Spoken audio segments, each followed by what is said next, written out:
Warahmatullahi wabarakatuh. Alhamdulillah, puji syukur kita panjatkan kehadirat Allah Subhanahu wa Ta'ala atas limpahan nikmatnya kepada kita semua, sehingga kita dapat berkumpul di tempat ini dalam rangka memberikan dukungan kepada teman kita yang menjadi salah satu peserta calon guru penggerak angkatan 9.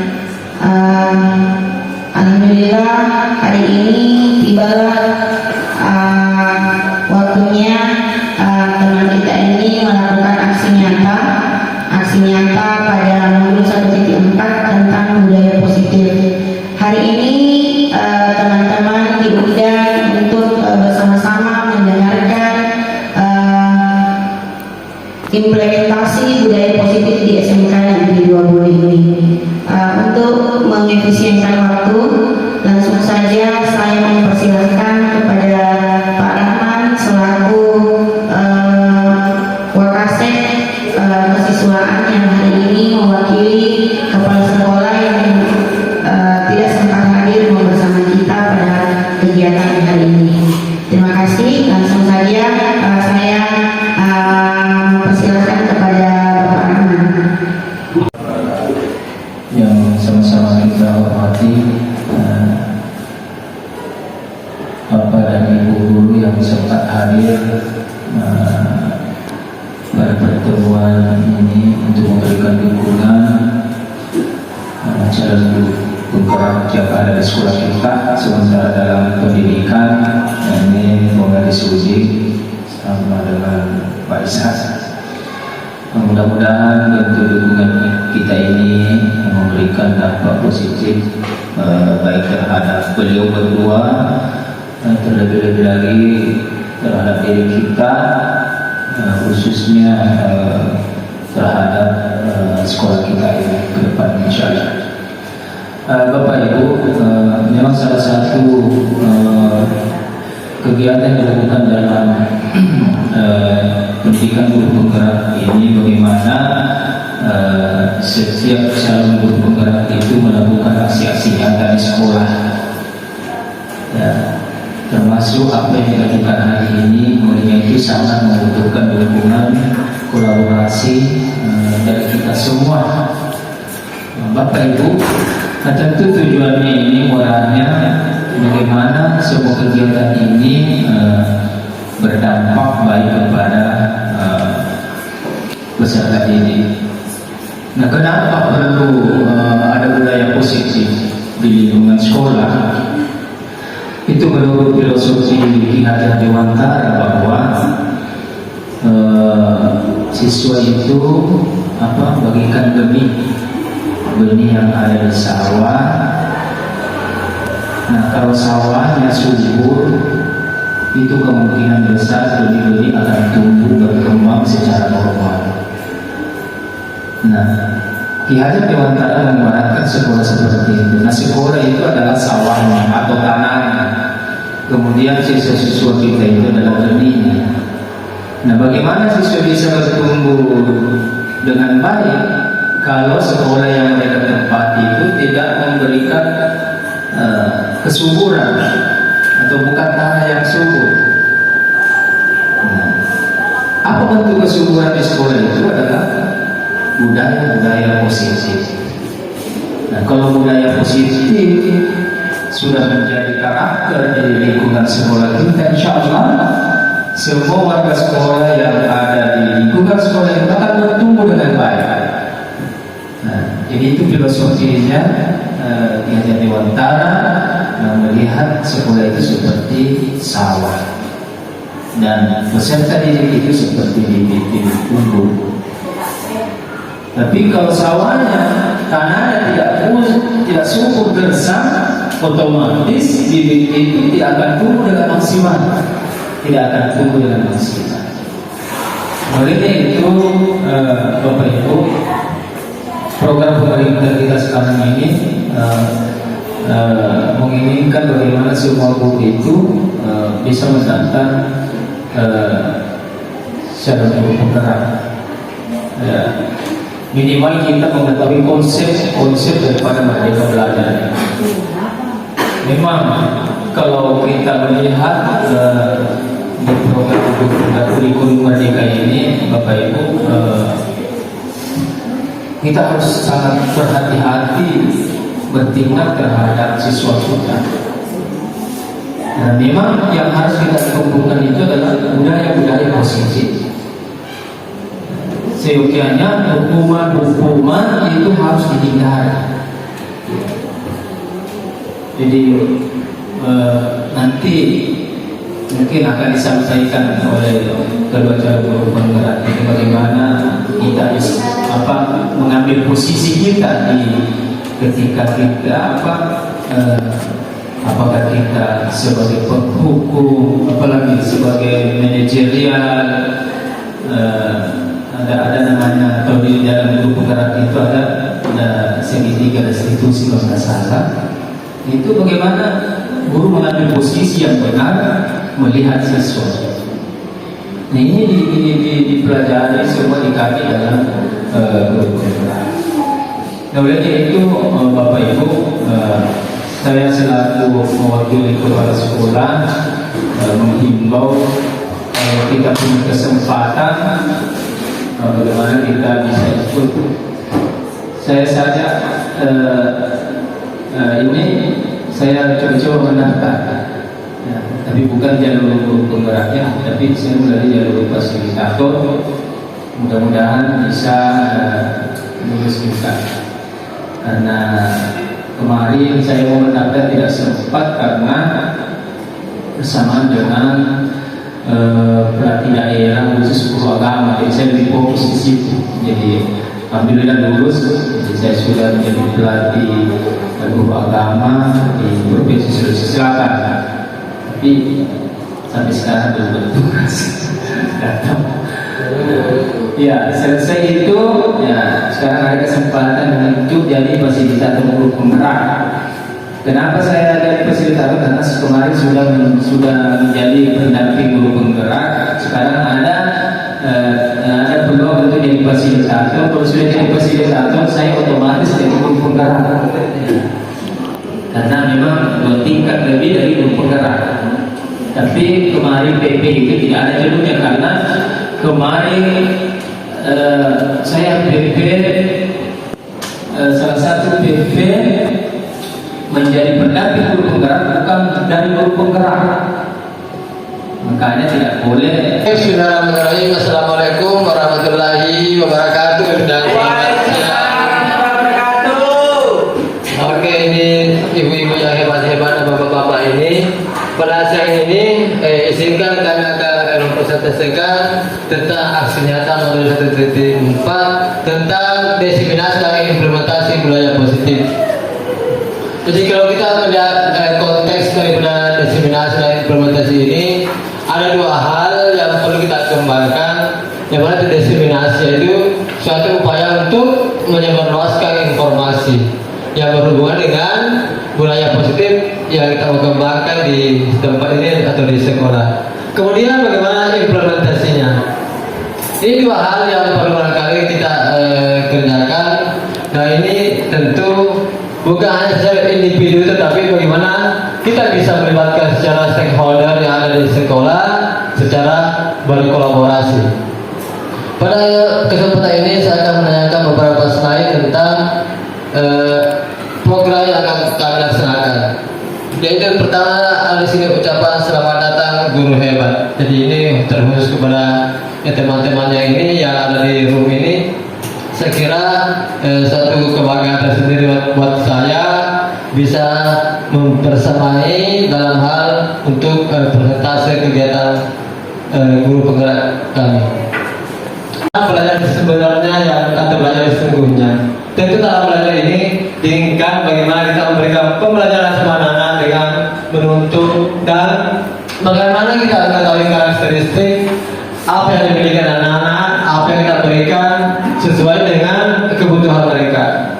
Jadi kemarin selalu kita berikan ilustrasi bahwa anak kita ini jika digambarkan ada sebuah tanaman, bagaimana kita bisa memupuk sehingga mereka tumbuh dan berkembang sesuai dengan kebutuhan mereka. bukan sesuai dengan keinginan daripada kita sebagai guru. Kemudian ini disiplin positif. Saya kira ini bentuk disiplin positif. Ada beberapa hal yang sudah kita laksanakan di sekolah ini, termasuk kemarin yang dipakai saya oleh teman-teman tentang semut. Kemudian 3S. Kemudian kita kembangkan menjadi 6S. Jadi mungkin nanti sampai 10S. Berikut ada kebutuhan dasar manusia. Kebutuhan dasar manusia itu adalah ada beberapa yang menjadi kebutuhan dasar sebagai manusia. Yang pertama, seperti manusia menginginkan ingin kebebasan. Kemudian kebebasan apa yang kita miliki, yang kita inginkan? Kebebasan itu berarti kita itu mau hidup lebih leluasa dalam lingkungan di mana kita berada. Kemudian kita juga memiliki kodrat untuk hidup.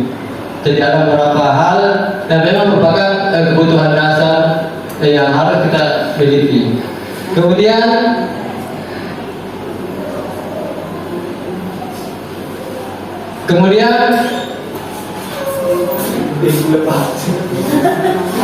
kebutuhan agar bertahan hidup. Kemudian yang kedua, kebutuhan tentang suatu penguasaan. Kekuatan untuk menggapai sesuatu butuh pengakuan dan kemampuan. Harga diri dan berpengaruh. Ini yang perlu barangkali kita harus pahami terhadap peserta didik kita ini. Bagaimana kita memberikan kebutuhan pokok yang mereka memang harus dimiliki. Nah ini tentu semua guru, semua pengajar harus kita intens memberikan pemahaman ini dan kita harus hargai mereka karena ini adalah satu memang kebutuhan mendasar. Kemudian mereka butuh kasih sayang, rasa ingin diterima. Ini secara psikologis ada hubungan relasi sosial dan keluarga dan sahabat. Jadi kita bagaimana kita menganggap bahwa siswa kita adalah memang anak kandung kita sendiri, sehingga kasih sayang kita berikan itu seakan mereka apa yang rasakan sama dengan yang kita rasakan. Kemudian kebebasan. Semua ingin kebebasan, butuh bergerak, ingin mencoba hal yang baru dan mengeksplor. Kemudian ada butuh juga kesenangan. Kesenangan sih ada perasaan gembira, antusias, tantangan, gurauan, pembelajaran bermakna. Kebetulan anak-anak kita ada di belakang, tentu hal-hal ini ya butuh kalian, butuh ya. Oke. Ini hal-hal yang memang perlu kita berikan. Kemudian ini ada motivasi perilaku manusia. Pada motivasi perilaku manusia ini tentu ada kecenderungan untuk menghindari ketidaknyamanan. Semua itu pasti ingin merasa nyaman. Murid melakukan disiplin diri karena takut dihukum. Ini sebenarnya yang perlu kita juga barangkali perlu sudah harus merubah mindset kita bahwa memberikan hukuman itu terhadap anak-anak itu sebenarnya sudah bukan lagi zamannya dalam sistem pendidikan. Karena kenapa? Punishment itu sebenarnya dapat merusak mental anak kita. Jadi tidak perlu lagi ada hukum menghukum. Kenapa? Membuat dia tidak bisa mengeksplorasi diri sebenarnya kalau kita melakukan hukuman. Sehingga perlu mereka berikan tindakan yang lebih manusiawi yang bisa mendapatkan jati dirinya bahwa anak ini memang merasa bersalah dengan menyadari atas kesalahan dirinya sendiri. Kemudian menghargai nilai kebajikan diri sendiri. Murid melakukan disiplin karena ingin mendapat imbalan atau penghargaan, ingin mendapatkan pujian atau mendapatkan motivasi secara ekstrinsik. Ini sebenarnya memberikan imbalan juga sebenarnya bukan hal yang sangat bagus, tetapi dapat berdampak kepada psikologis anak-anak. Karena kenapa? Nah, jangan sampai anak motivasi timbul secara dari dalam karena kita iming-iming. Justru sebenarnya kita iming-imingkan bagaimana cara berbuat karena atas dasar keikhlasan, sekesuka hatinya yang kita bangun dari dalam dirinya. Sehingga bukan berarti saya berbuat karena menginginkan ada hal-hal atau imbalan, tetapi dia mau berbuat demi untuk masa depannya sendiri, demi karena kesadaran yang muncul dari dalam dirinya dan motivasi dari dalam dirinya. Itu yang kita menggali secara terus-menerus untuk menjadi suatu kebiasaan dalam kesehariannya. Kemudian menghargai nilai-nilai kebajikan diri sendiri. Murid melakukan disiplin karena ingin mendapat imbalan. Tadi ini sudah ya, menghargai nilai kebajikan berdasarkan dengan keinginannya sendiri. Ini motivasi secara memang muncul dari dalam. Itu tadi saya sampaikan bahwa mereka berbuat itu karena memang mereka ingin merubah diri. Itu yang kita inginkan sebenarnya, bagaimana kita bisa merefleksi mereka supaya muncul prinsip dalam dirinya bahwa saya berbuat karena ingin merubah dirinya sendiri demi untuk meraih masa depannya.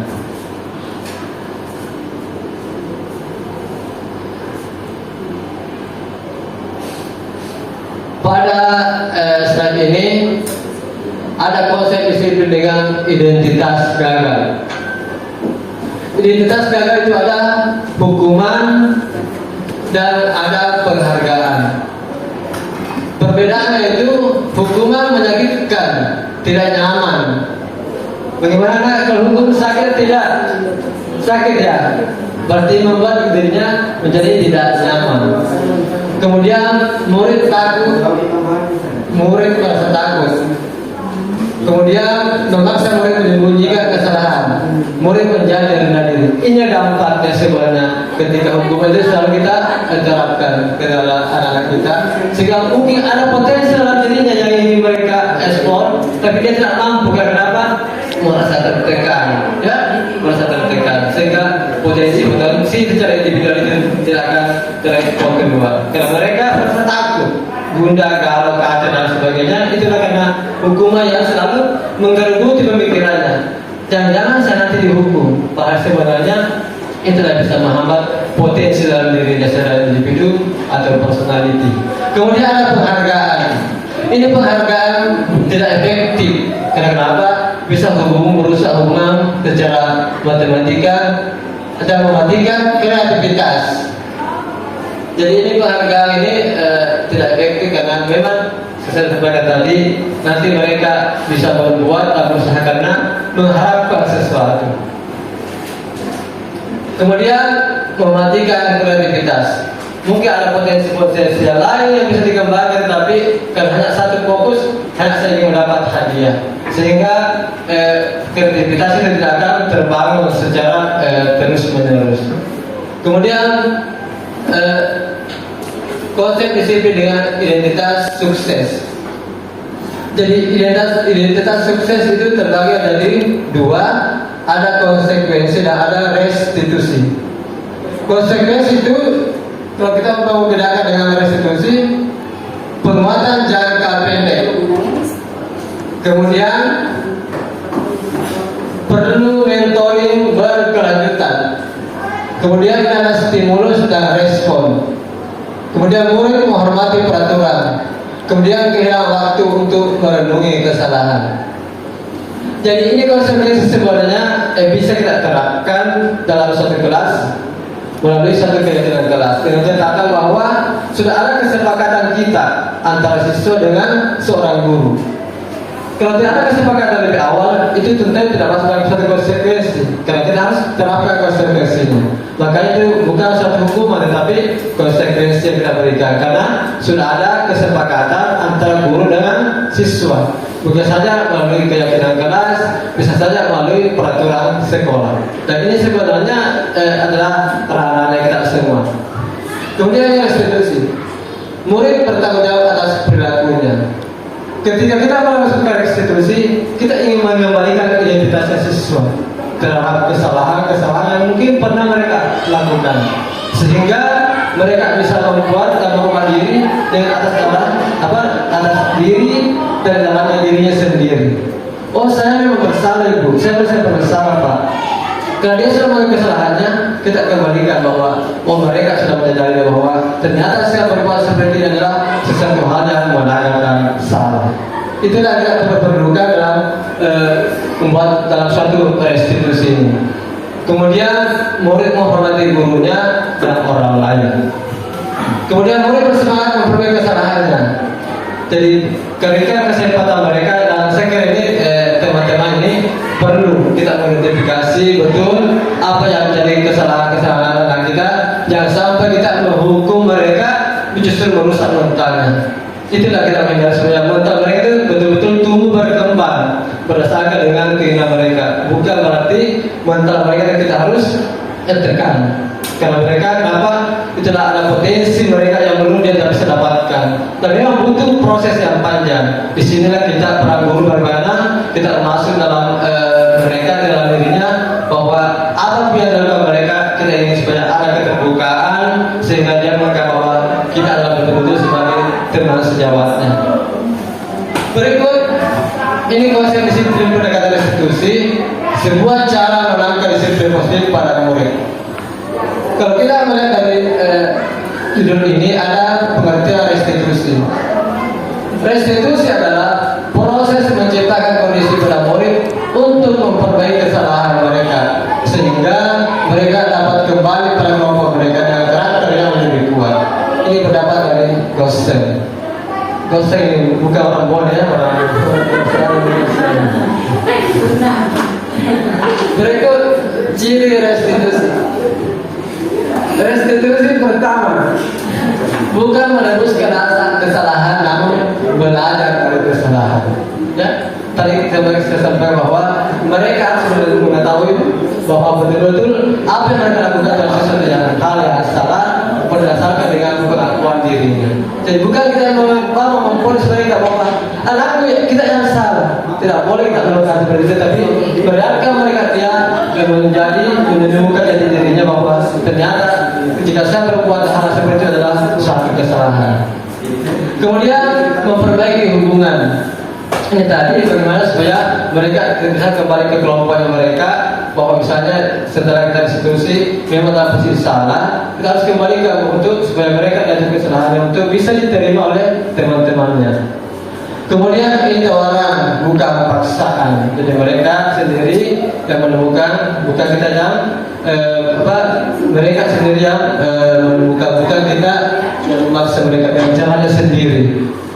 Kemudian menuntut untuk melihat ke dalam dirinya, mencari kebutuhan dasar dan mendasari tindakan, fokus pada karakter bukan tindakan. Jadi dia tidak memberikan solusi yang perlu kita berikan, bukan memberikan tindakan, tapi mereka sendiri menemukan solusinya.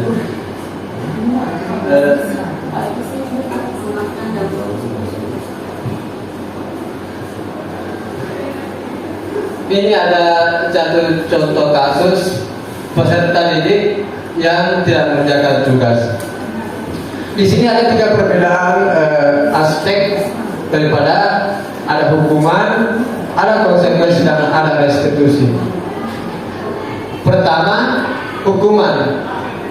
Guru menghukum peserta didik tersebut, misalnya berdiri di depan kelas selama 1 jam. Kali ini masuk apa? Hukuman ya. Jadi sekarang kita tidak boleh lagi menyuruh anak kita coba berdiri 1 jam, apalagi sudah 2 jam. Ya, biasanya juga coba berdiri, angkat 1 kaki. Kenapa bukan angkat 2? Kemudian pernah juga ya misalnya coba keliling di lapangan. Kalau 1 kali ya mungkin tergantung misalnya perasaan olahraga, saya kira anak keliling di lapangan tidak masalah. Kenapa? Ada hubungan dengan peningkatan kompetensinya.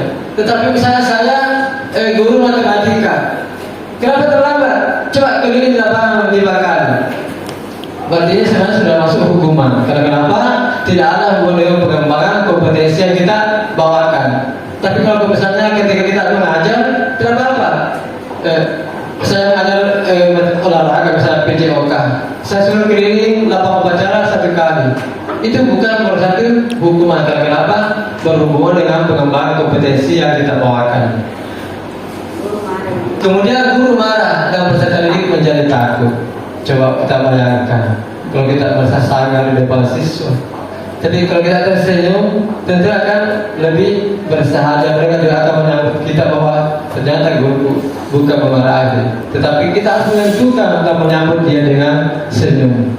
Tapi memang agak susah ya, agak susah. Mendengar senyum itu susah. Kemudian guru berikan konsekuensi. Ini ada konsekuensi lagi. Guru berikan konsekuensi untuk mengerjakan PR pada jam istirahat. Ternyata itu adalah maksud di konsekuensi. Kenapa? Seharusnya kita itu sudah menikmati jam istirahatnya, bersama dengan teman-temannya, kita berikan tugas. Kemudian peserta didik tidak diperkenankan mengikuti pelajaran. Ini salah hal yang sebenarnya menjadi satu konsekuensi, karena tidak diperkenankan lagi untuk mengikuti di mapelnya. Tidak usah ikut mapel untuk saya, tidak usah. Mereka itu merasa tertekan karena kenapa? Mereka tidak mendapatkan hak-haknya sebagaimana teman-temannya. Kemudian ada institusi. Guru menanyakan keyakinan keras akan dirinya dan membantu peserta didik menyelesaikan masalahnya. Jadi tadi saya sampaikan dari awal bahwa ketika guru siswa itu menganggap kita sebagai temannya, teman sejawatnya, bahwa mereka itu akan merasa terbuka sama kita, sehingga kita merasa selevel. Walau bisa umur berbeda, bisa umur berbeda, tapi mungkin dari segi pendekatannya, dari segi membangun hubungan emosional itu jauh lebih penting, supaya mereka menganggap bahwa betul-betul kita adalah temannya, sehingga ada keterbukaan, sehingga mereka mampu menyelesaikan sendiri. Kita mampu mereka menjadi mediasi dalam menyelesaikan masalah. Guru terbuka kepada peserta didik untuk menuntun solusi dari masalah yang ada di peserta didik. Jadi inilah barangkali mungkin teman-teman nanti di guru BK ini harus banyak berkontribusi di sini, supaya ini muncul perasaan sama kita bahwa kita itu menuntun mereka untuk memberikan solusi. Jadi ini mindset kita ini memang sudah harus berubah dari paradigma lama itu, bagaimana supaya anak-anak itu betul-betul menjadi teman sehati kita.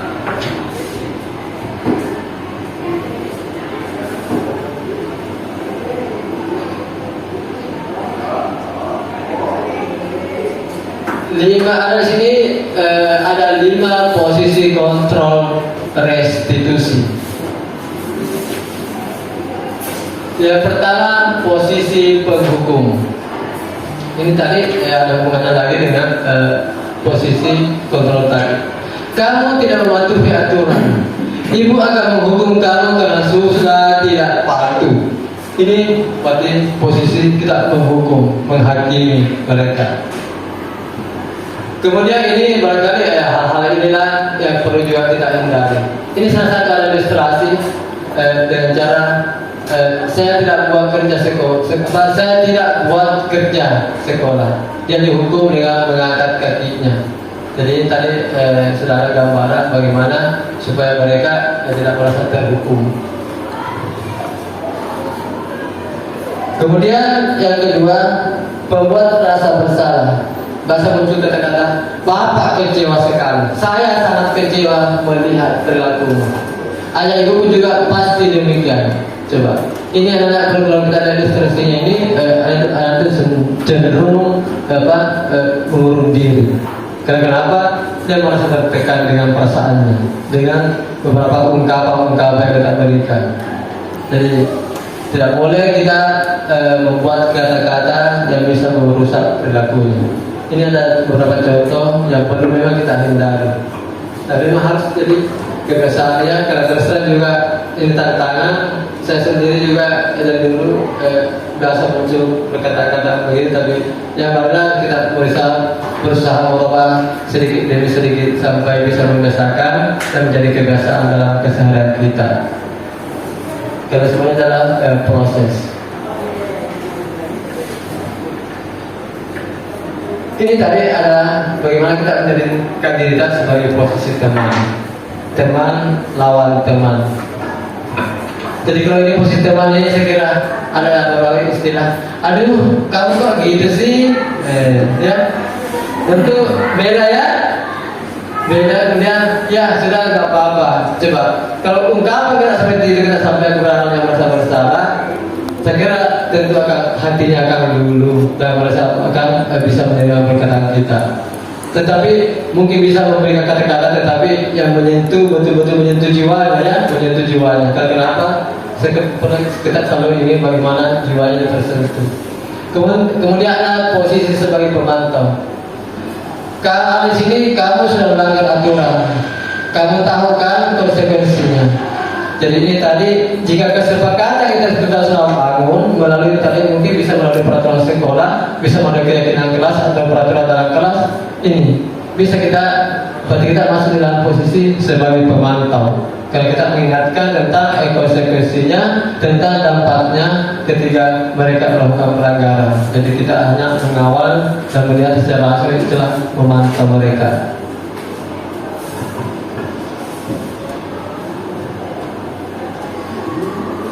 Kemudian ini adalah posisi manajer. Ini posisi manajer ini posisi manajer ini kita ini sebagai guru harus menempatkan diri bagaimana bisa menjadi seorang manajer dalam sekolah di kelas maupun dalam lingkungan sekolah. Ini posisi manajer ini sebenarnya suatu elemen perilaku yang harus kita terapkan dan semua orang bisa menjadi seorang manajer dari dirinya sendiri maupun dalam lingkungannya. Di sini ada apakah kamu tahu kesalahanmu? Berarti kita harus menunjukkan mereka supaya dia paham bahwa betul mereka bersalah. Bukan langsung kita tunjukkan, tetapi mereka dengan perkataan seperti ini pasti mereka akan membayangkan apa yang saya lakukan selama ini, apakah betul-betul memang saya merasa bersalah. Kemudian kira-kira bagaimana kamu memperbaiki kesalahanmu? Jadi mereka diberikan kesempatan untuk mencarikan solusi apa yang mereka lakukan dalam kesalahan itu. Jadi tidak usah kita yang tungtung, oh kesalahan misalnya dia selalu bohong. Di sini ada dua statement yang berbeda ya. Mengapa keyakinan kelas? Kemudian statement berikut, mengapa bukan peraturan kelas? Ada di sini contoh, mengapa kita mematuhi penggunaan helm saat berkendara motor? Kira-kira ini masuk peraturan atau masuk keyakinan?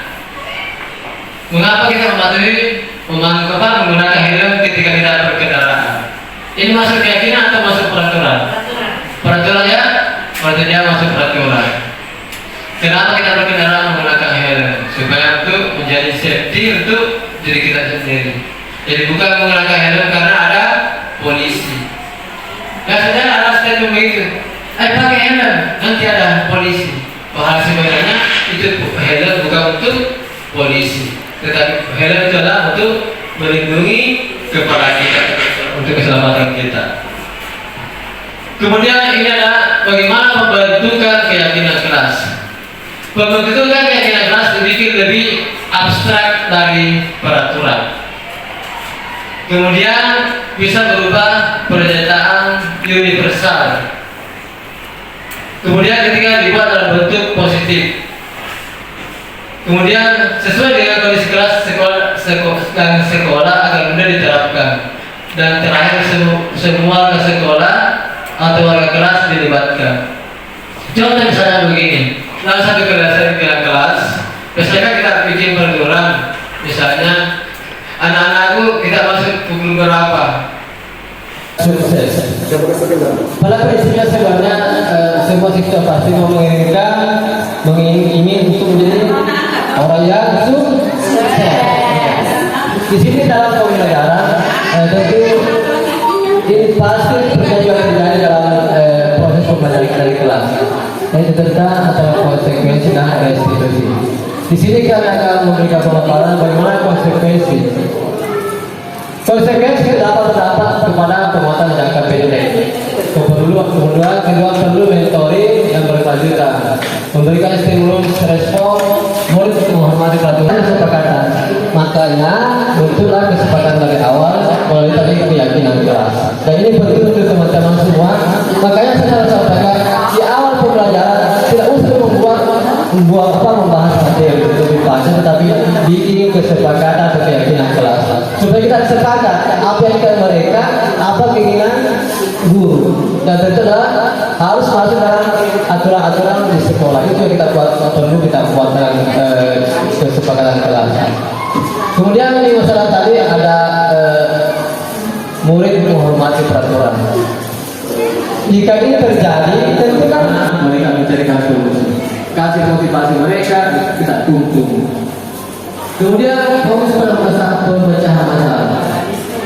Ini masalahnya anak.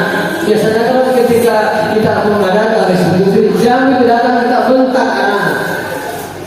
Tidak boleh dibentak, tapi perlu pendekatan khusus bagaimana kita bisa merayu pendekatan yang lain sehingga mereka terbuka sama kita. Itu kita inginkan, sudah ada pembukaan antara anak sebagai siswa sebagai anak kita dan guru sebagai orang tua yang di rumah.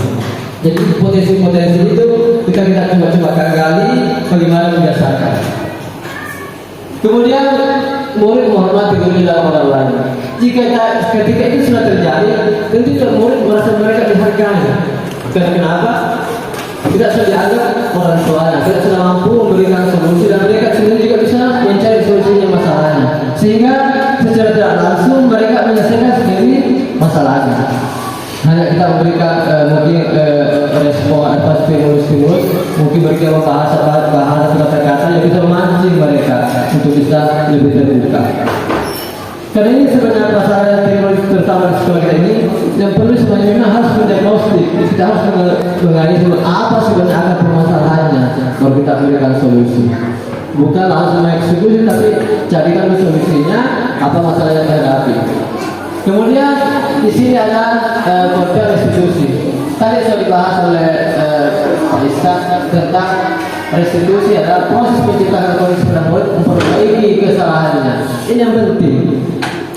Kesalahan itu kan harus kita cari, harus kita pergi kembali supaya tidak terulang secara terus menerus.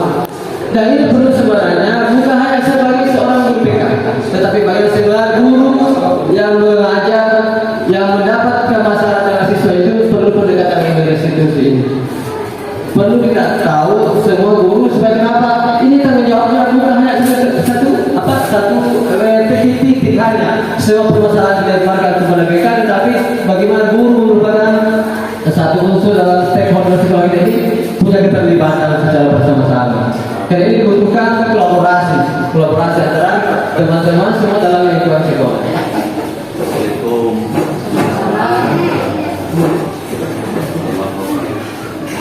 Oke, ini contoh kasus peserta didik cerita dan mengerjakan tugas. Biasanya guru memberikan hukuman peserta didik misalnya berdiri di depan kelas selama 1 jam. Kalau ini kita lakukan, yakin saya bahwa guru itu siswa itu pasti merasa membenci kita. Karena mereka merasa tersakiti. Mereka merasa bahwa hak-hak mereka sudah diambil. Hal seperti itu tidak boleh terjadi. Kita harus mengidentifikasi kasus-kasus apa motivasinya sehingga merasa tidak berubah. Kemudian kita harus tahu dulu apa masalah yang mereka hadapi sehingga mereka merasa bahwa kita adalah guru itu merupakan bagian dari siswa kita. Kemudian apalagi misalnya guru marah dan peserta didik menjadi takut. Jika siswa kita menjadi takut itu tentu secara emosional tidak akan terbangun. Dan tentu ada potensi dalam dirinya tidak mungkin dia bisa mengungkapkan. Karena kenapa? Ada ketakutan dalam dirinya sehingga tidak mampu merefleksikan apa yang mereka miliki. Sehingga sebenarnya kita harus berikan respon. Bagaimana supaya mereka terbuka sama kita? Tentu sesuai sampaikan dari awal bahwa kita inginkan ada dialog sebenarnya dari hati ke hati antara murid dengan gurunya. Itu yang perlu kita lakukan, dialog. Kemudian ada 5 posisi kontrol. Posisi penghukum. Kamu tidak mematuhi aturan, ibu akan menghukum kamu karena sudah tidak patuh. Ini kata-kata ini sebenarnya tidak boleh kita lepaskan. Saya bilang tadi tidak menghakimi siswa tanpa mengidentifikasi apa masalah yang mereka hadapi. Makanya perlu diagnosis, dapat diagnostik lebih awal supaya kenapa ada keterbukaan. Jadi selama ini yang kita lakukan, mungkin setelah kita melihat pemaparan-pemaparan ini, bisa teman-teman, mungkin ada satu bahan refleksi juga, bagaimana kita menempatkan diri sebagai bukan hanya sebagai pengajar, tetapi bagaimana diri sebagai motivator, sebagai orang tuanya betul-betul siswa, sehingga mereka mempunyai hubungan emosional terbawa antara guru dan siswa. Di sini ada membuat rasa bersama. Bapak kecewa dengan perilakumu. Ayah guru juga pasti demikian. Kalau kata-kata ini tidak dilontarkan sama siswa, tentu agak beda penerimaannya ketika kita komunikasi. Karena mereka akan merasa ternyata apa yang mereka lakukan suatu kesalahan. Dan tentunya kita harapkan bagaimana kesalahan itu supaya tidak terulang. Itulah harapannya sebenarnya dalam proses pembelajaran. Kemudian bagaimana memposisikan diri sebagai teman. Ini ada contoh beberapa gambar di sini. Aduh kau gitu sih, ya sudah gak apa-apa. Jadi kalau kita berada antara teman yang begitu sudah merasa dekat, tentu keterbukaannya semakin besar sama kita.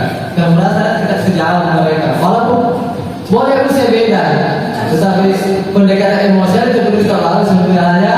Kenapa?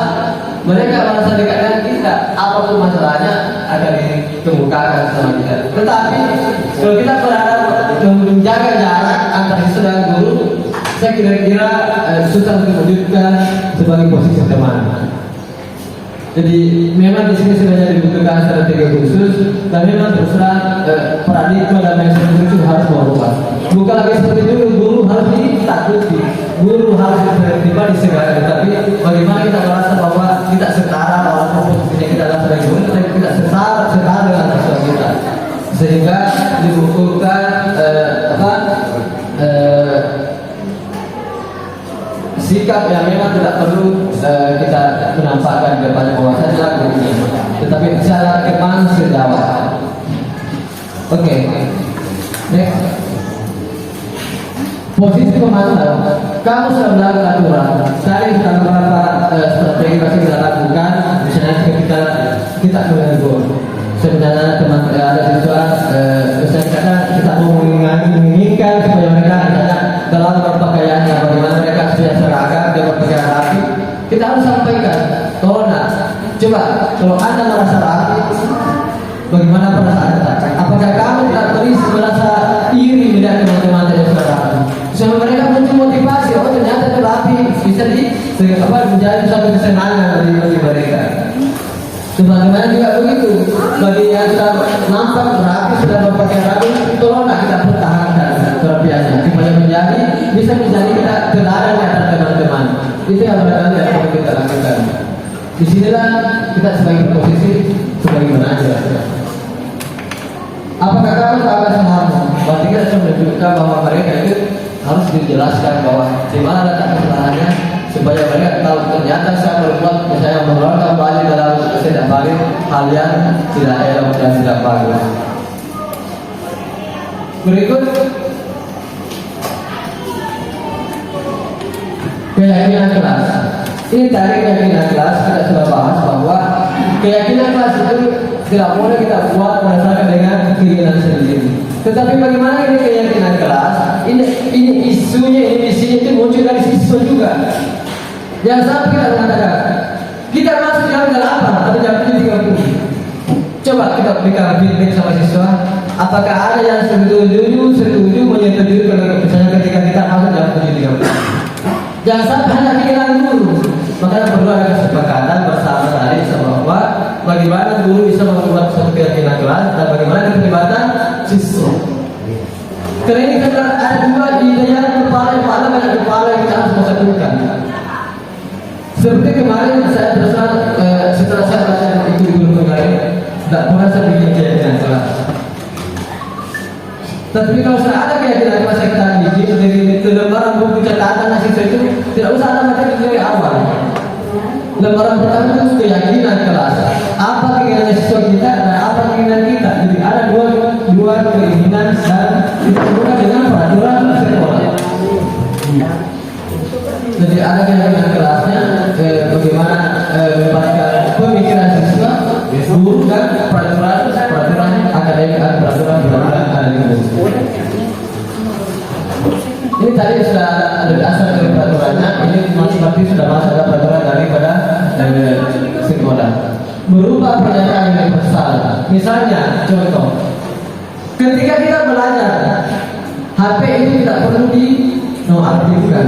Jadi misalnya nama saya, begitu kita mau belajar, kita ingatkan bagaimana dia kita kelas. Kalau perlu suruh baca mereka. Sahabat coba misalnya pertama si A, bacakan keyakinan kelas. Setelah itu kita buatkan eksekusi. Ayo kita eksekusi keyakinan kelas. Jadi misalnya penggunaan HP tidak sesuai dengan tidak boleh diposisikan tanpa seizin guru. HP yang berletakkan di depan meja. Nanti ada sisi-sisi tertentu baru kita memberikan HP-nya dalam proses ketika kita menggunakan dalam proses pembelajaran. Itu salah satu contoh dapat saya terapkan di kelas. Kemudian tadi ketika siswa misalnya mau keluar tidak boleh meninggalkan kelas tanpa seizin guru. Itu juga menjadi suatu keyakinan. Tetapi kita harus coba memberikan respon kepada mereka supaya idenya itu muncul dari siswa. Perbanyak memberikan respon kepada siswa supaya mereka munculkan idenya tersendiri.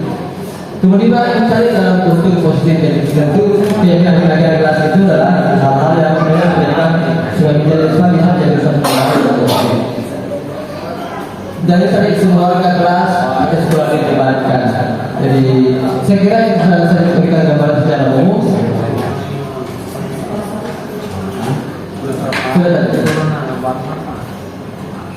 Ya, sudah tadi Berikan suatu refleksi berupa mungkin bisa kita saling sharing tentang materi-materi yang saya presentasikan tadi dari untuk pengembangan ke depannya. Pada sesi ini saya berikan kepada oh ya ibu siapa ya? Saya. Mungkin bisa perkenalkan ibu karena saya belum kenal. Ada pepatah tak kenal maka tak sayang.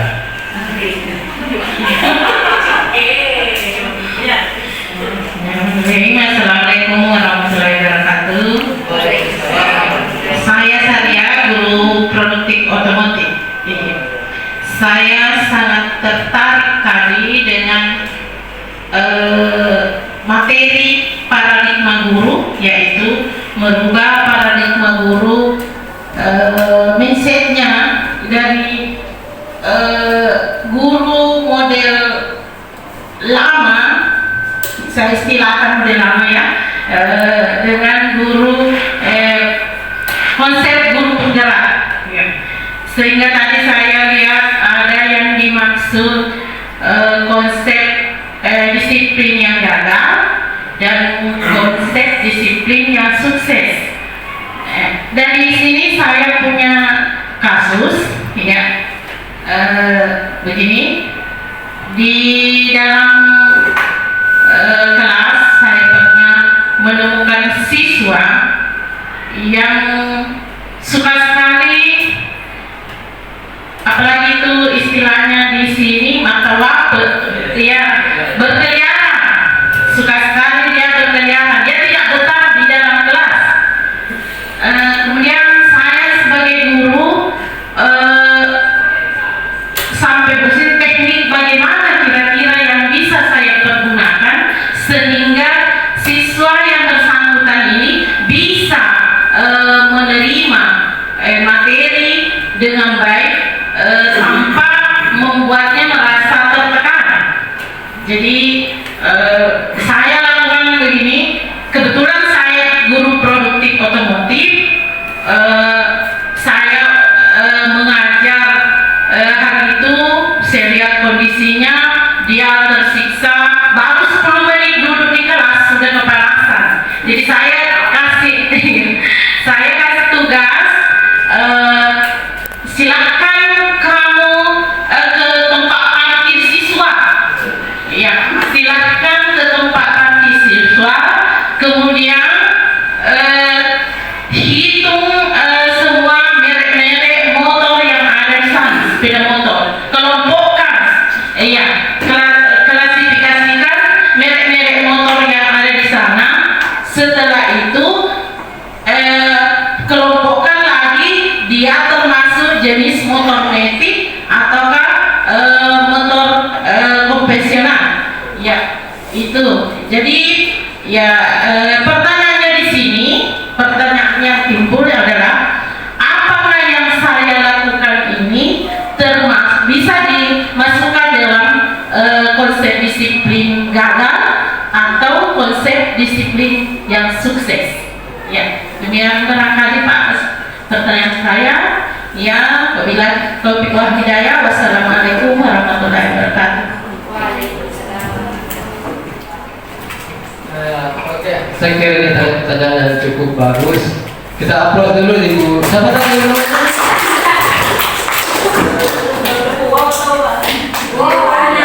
Dari Ibu Sadia Kertas tadi. Jadi, kita berikan upload dulu untuk pertanyaan ini. Tentunya Bu.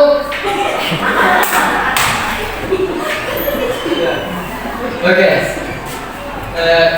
Tadi ada satu kasus yang terjadi dan terus terang bukannya di sekolah di sini, baik di tempat kita ini, tapi mungkin ini adalah kasus umum yang sering terjadi di perjalanan diri kita. Jadi kalau kita tadi mengamati dari kasus dan tindakan yang diberikan, ini sebenarnya adalah suatu disiplin yang gagal ya. Kenapa?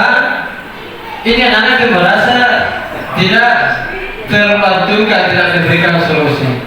Sebenarnya kita kembali kepada ada berapa tadi kebutuhan dasar manusia.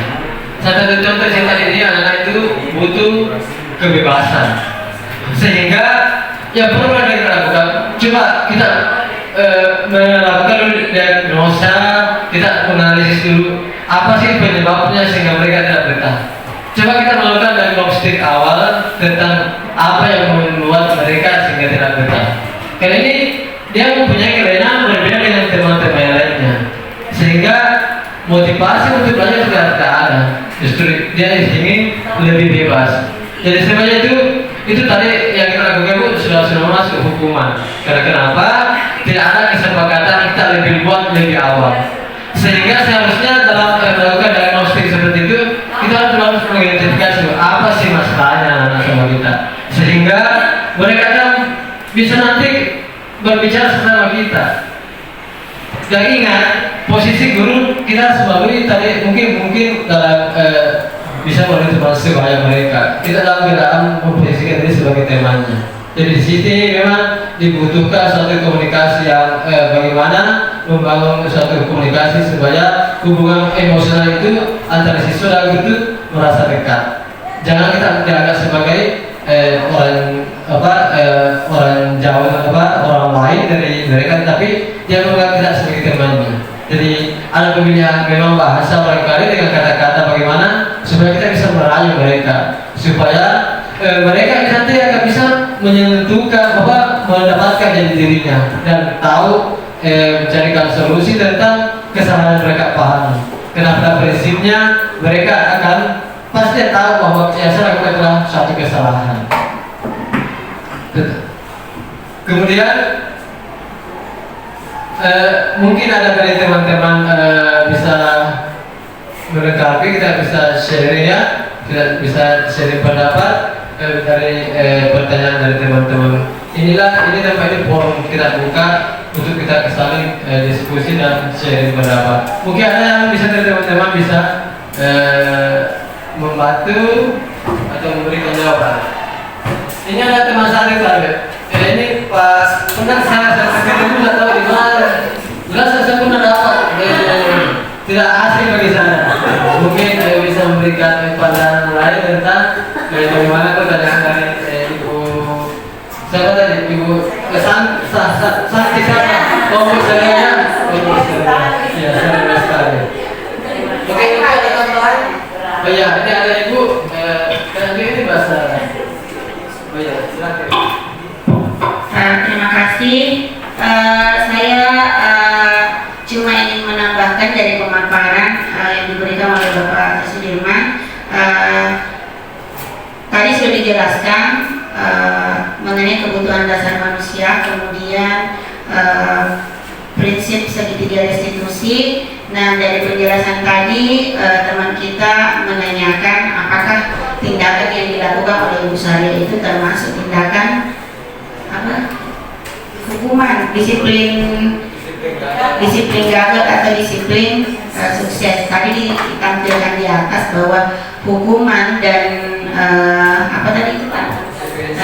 konsekuensi itu masuk di identitas gagal ya, jelas tertulis. Mengapa? Karena menghukum itu akan membuat siswa merasa tertekan, siswa merasa takut. Nah, mengapa kita dituntut untuk menyelesaikan permasalahan siswa dengan menggunakan prinsip segitiga restitusi? Karena dalam segitiga restitusi ada 3 tahapan di situ. Jadi seperti tadi kasusnya Ibu, ada anak-anak yang gemar sekali berkeliaran. Kita harus kita harus mengidentifikasi dulu. Kira-kira kalau di tahapan restitusi itu dia masuk di tahapan pertama, menstabilkan identitas. Ya, pada tahap menstabilkan identitas, kita sebagai guru berupaya mengetahui kira-kira apa yang mendasari tindakan itu, kira-kira apa yang mendasari anak itu melakukan tindakan itu. Nah, sehubungan dengan kebutuhan dasar manusia, ini ada 5. Kira-kira kita bisa melihat, oh ini anak berkeliaran karena ada kebutuhan yang ingin dia penuhi. Nah, mungkin dia mau bebas dalam artian tidak ikut pembelajaran seperti itu Ibu, atau karena memang ini anak senang ya, senang dalam artian berhubungan lagi dengan karakteristik belajarnya, karena anak didik kita itu berbagai macam karakteristik yang kita hadapi. Ada juga yang modelnya anak didik kita itu kinestetik, suka sekali berjalan, tidak bisa tenang di tempat duduknya. Nah, itu tadi pada tahapan segitiga restitusi, pada tahap memvalidasi, menstabilkan identitas. Nah, kita harus mengetahui dulu kira-kira apa yang mendasari siswa kita melakukan hal itu, kebutuhan apa yang mereka ingin penuhi dari kegiatannya atau kebiasaannya yang ia lakukan. Oke. Kemudian yang kedua adalah memvalidasi tindakan. Nah, pada tahapan memvalidasi tindakan, guru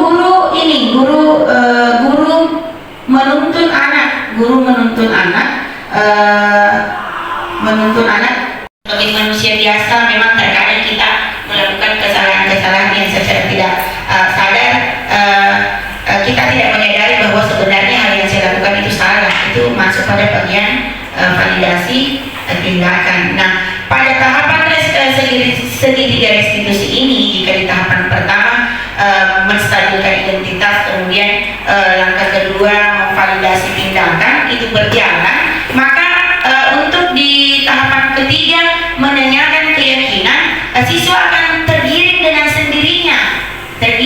sendirinya dan akhirnya menemukan solusi, kemudian menyadari bahwa oh ternyata yang saya lakukan itu memang tidak benar, tidak memberikan dampak apa-apa untuk saya. Kemudian secara alami muncul motivasinya, menemukan solusi apa yang harus ia lakukan untuk memperbaiki kesalahan tersebut. Seperti itu tambahan dari saya.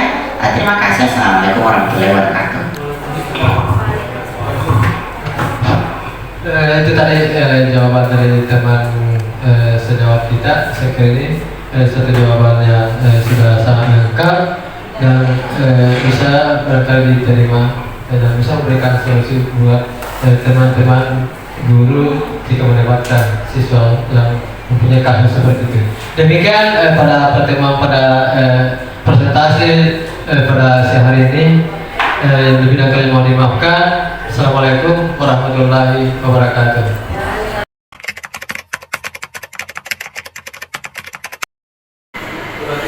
Assalamualaikum warahmatullahi wabarakatuh. Saya atas nama Nurdiana Upe dari guru SMK Negeri 2 Bone ingin memberikan refleksi terhadap Bapak Haji Sudirman SPD selama diseminasi dan implementasi budaya positif sebagai tugas dari program guru penggerak angkatan 9.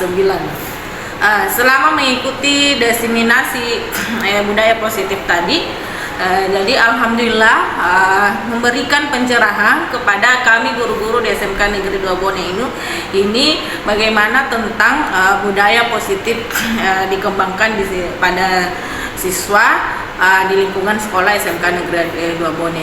Jadi seperti misalnya tadi dijelaskan bahwa konsep utama budaya positif itu adanya perubahan paradigma belajar. Kemudian ada disiplin positif, kebutuhan dasar manusia. Jadi betul bahwa tadi dijelaskan siswa itu harus tahu bagaimana kebutuhannya. Ada yang memang butuh kasih sayang, ada butuh dihargai, sehingga anak-anak itulah yang membuat mereka berperilaku positif di dalam kelas maupun di lingkungan sekolah. Dan tadi juga dipaparkan bahwa ketika ada anak yang bermasalah itu kita tidak boleh menghukum. Tapi ada memang ketika kita sudah membuat keyakinan kelas bahwa anak-anak itu dikasih ada konsekuensi supaya mereka ada respon, stimulus respon dalam dirinya. Kemudian yang terakhir juga ada namanya restitusi, sehingga anak itu bisa menemukan solusi atas masalahnya sendiri. Jadi tadi materi yang dipaparkan selama diseminasi budaya positif oleh Bapak Haji Sudirman itu cukup memberikan arahan atau materi terhadap guru-guru sehingga bagaimana bisa diterapkan di sekolah ini. Dan selama mengikuti program calon guru penggerak angkatan 9 ini, Bapak Haji Sudirman memang sudah mulai menerapkan budaya positif di sekolah, dari termasuk seperti penyambutan siswa di pagi hari, kemudian bagaimana mengelola pembelajaran di kelas itu menuntun murid sesuai dengan kebutuhannya. Jadi alhamdulillah semoga ke depannya nanti akan memperbaiki perkembangan pembelajaran di lingkungan sekolah di SMK Negeri 2 Bone ini. Jadi itulah tadi refleksi dari saya terhadap Bapak Haji Sudirman sebagai calon guru penggerak angkatan 9. Ya, Assalamualaikum warahmatullahi wabarakatuh.